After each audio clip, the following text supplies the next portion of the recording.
Abbiamo forti sospetti su almeno uno di loro.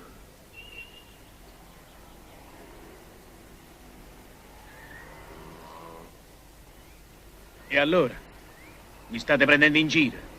Dica a voi. Oh, scusate, non volevo. Sarà colpa del caldo. Sì, il caldo.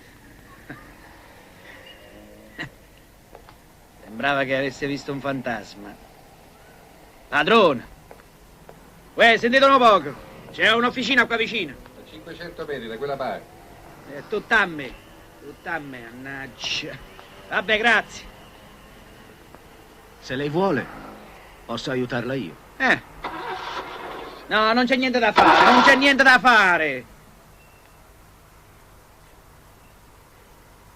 Metta in moto, per favore.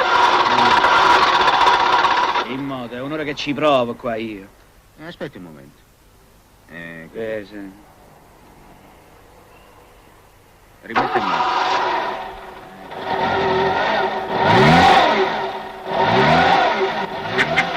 Ma voi siete un mago, Beh, insomma. sì. Allora, cosa c'è? Cosa mi dici? Cosa dovrei dirle?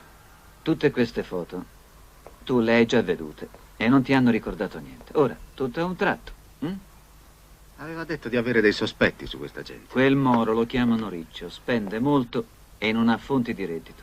Sappiamo molte cose sul suo conto, ma non abbiamo prove. Allora, se fosse stato lui, se la caverebbe senza danno.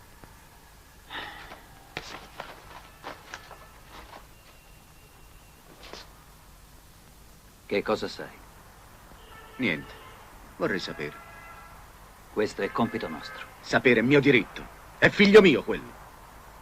Senti, Salvatore, non peggiorare le cose. Non c'è più niente da salvare ormai, né nessuno. E a tua moglie non ci pensi? Se dovessi venire a sapere qualcosa, non fare di testa tua. Fammelo sapere, hai capito?